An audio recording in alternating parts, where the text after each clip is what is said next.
Tanpa Jokowi dan Prabowo, negara ini bisa porak-poranda, Mas. Tidurnya jangan ngelindur terus. 2 periode Jokowi hukum porak-poranda, Mas. Udah porak-poranda. Laut-laut dipagar. Keruk pasir dijual. Hutang tambah bengkak negara kita ini. Ini udah porak-poranda, ngomong doang. Nih sekarang ya, kalau presiden yang dulu 2 periode kata kamu Jokowi, tanpa Jokowi Indonesia bisa porak-poranda. Indonesia udah dalam porak-poranda, Mas. Harga meroket, semuanya harga nggak ada yang stabil. Parah dari negara-negara lain, negara kita sekarang. Harga beras naik, bensin dioplos. Di bawah siapa ini?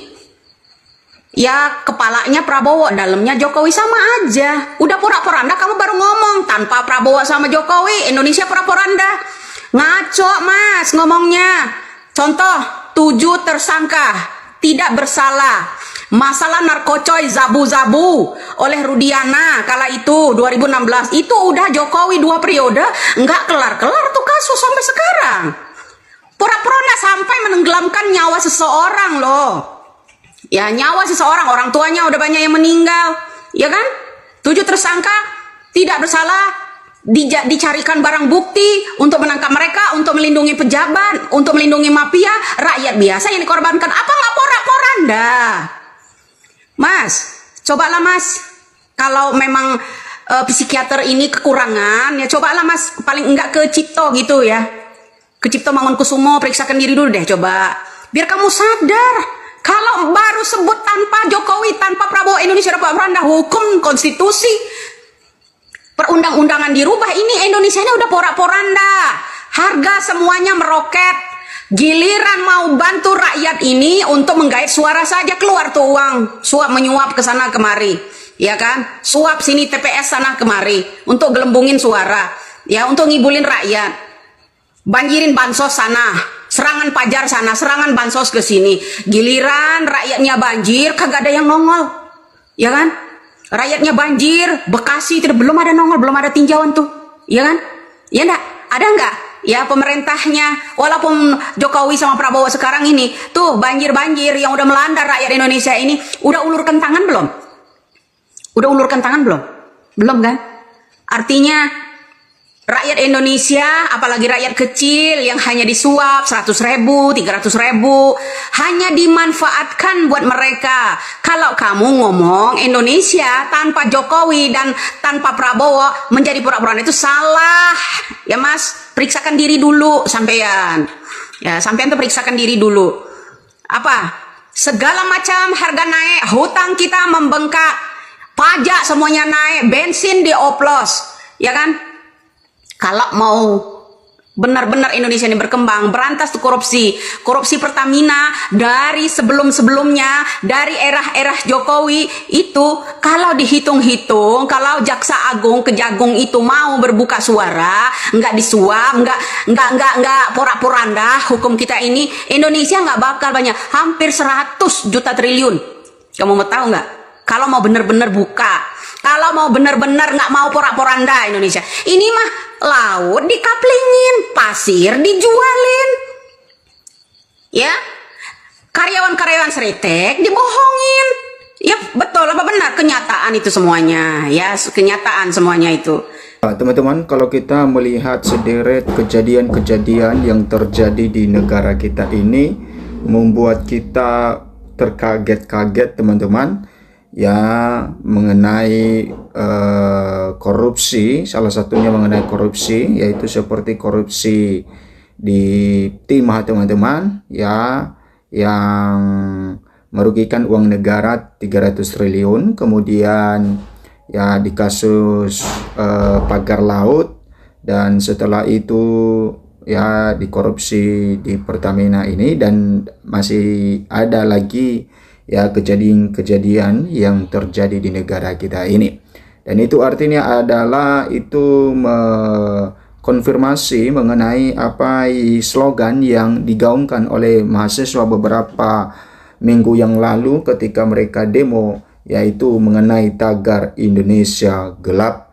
ya mereka demo pada saat itu, ya mereka mengkhawatirkan ya Indonesia akan mengalami hal-hal buruk, ya, dan tidak lama setelah mereka demo teman-teman maka akan terungkap ya mengenai ya korupsi di Pertamina ini, bahkan diduga ada pengoplosan Pertamax, dan itu membuat satu kekhawatiran bagi masyarakat. Dan beberapa waktu yang lalu juga viral mengenai tagar kabur aja dulu.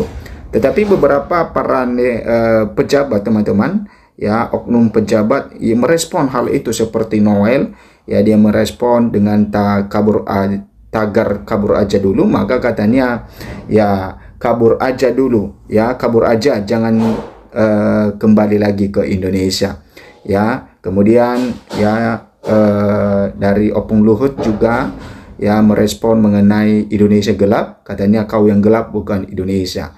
Nah, sebenarnya para pejabat ini tidak merespon hal seperti itu, karena itu adalah bentuk dari kekhawatiran masyarakat, itu adalah bentuk dari inspirasi, ya, ekspresi dari masyarakat, sehingga kalau ada hal-hal seperti itu, ya sebagai pejabat harus pintar di dalam menjawab, jangan langsung seakan-akan menyerang masyarakat sendiri.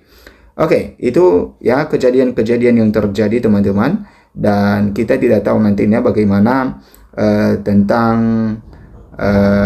kasus korupsi di Pertamina ini, apakah nantinya ada tersangka yang lain, karena ya sampai sekarang Ahok atau Basuki Cahayapurnama belum juga dipanggil oleh Kejaksaan Agung, ya karena Ahok ini memiliki bukti-bukti dan juga memiliki sederet ya pengalaman di dalam Pertamina, ya di dalam Pertamina. Oke.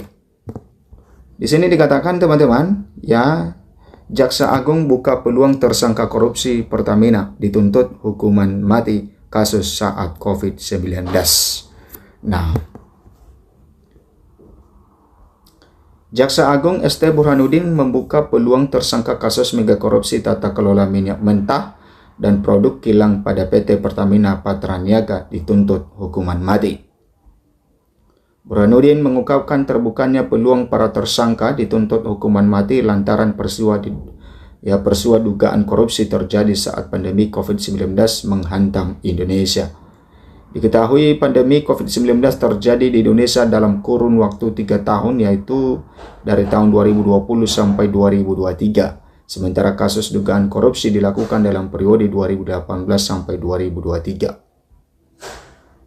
Nah, kemudian kendati demikian Burhanuddin menuturkan penyidik dari Kejaksaan Agung Kejagung masih terus melakukan pengembangan penyelidikan terkait kasus korupsi ini, sehingga apakah para tersangka layak untuk dituntut hukuman mati juga atau tidak.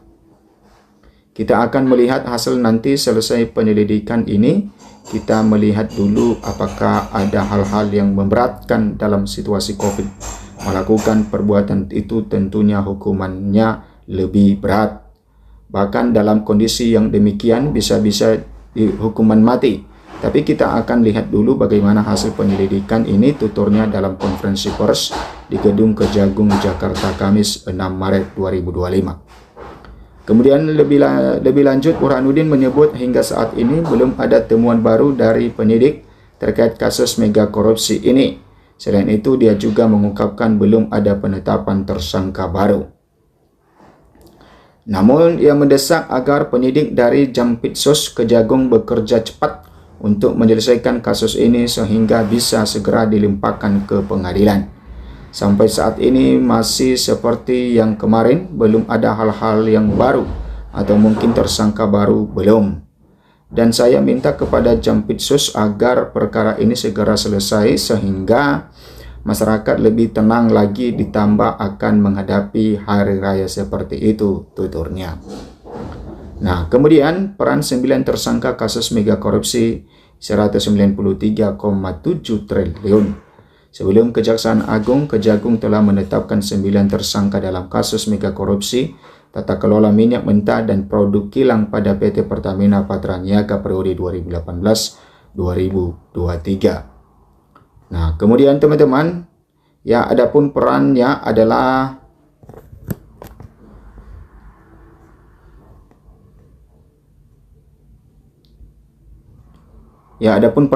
Direktur Utama Dirut PT Pertamina Patraniaga, Riva bersama Direktur Feedstock and Produksi Optimization PT Pertamina Internasional. Nah, teman-teman, tentu ya di korupsi di Pertamina ini membuat kita terheran-heran. Kenapa? Karena yang melakukan tindakan korupsi ini, teman-teman, ya adalah orang-orang yang memiliki gaji yang sangat besar. Ya, diduga ya 1 bulan saja mereka memiliki, seperti di Dirut Pertamina Patraniaga itu ya sekitar 3 miliar lebih per bulan didapatnya, teman-teman. Nah, itu artinya bahwa ya memang manusia ini ya selalu berkekurangan ya, walaupun mereka memiliki gaji yang sangat besar, tetapi ya masih kurang, masih melakukan tindakan korupsi. Jaksa Agung korupsi Pertamina 2018-2023 BBM kini sesuai spek. Ya, Jaksa Agung Sanitiar Burhanuddin menegaskan kasus korupsi tata kelola minyak mentah dan produk kilang pada PT Pertamina terjadi pada 2 periode 2018 sampai 2023. Kemudian Burhanuddin mengatakan berdasarkan fakta penyidikan tersebut, artinya BBM hasil korupsi sudah tidak lagi beredar di publik sejak tahun 2024. Karena BBM adalah barang habis pakai dan jika dilihat dari sisi lamanya, stok kecukupan BBM yang berkisar antara 21 sampai 23 hari, maka BBM yang dipasarkan pada tahun 2018-2023 tidak ada lagi stoknya di tahun 2024. Nah, ini teman-teman mengenai korupsi yang terjadi di negara kita. Sampai jumpa di video berikutnya.